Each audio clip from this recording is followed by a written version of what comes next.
Hello everybody, in today's video I'm going to show you how to contact DealSeek customer support.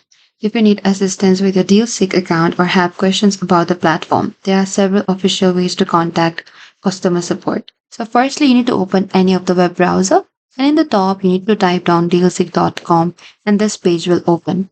And scroll all the way to the bottom until you find this contact us under the company. Select contact us. So over here, scroll a bit down until you find this get in touch email or live chat. You can simply go to this live chat. And here, DealSeek also provides a live chat feature on its official website, allowing users to receive real-time assistance during support hours here. You can simply type down any of the issue that you're facing and you can send it over here by clicking onto the send icon. And here, live chat assistance will help you back. And you can also go back to the FAQ as well. Over here, you can go to this frequently asked questions.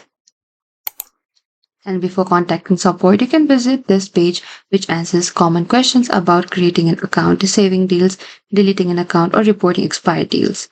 And that is it. This is how you can contact DealSeek customer support. Thank you for watching this video. I hope this video was helpful.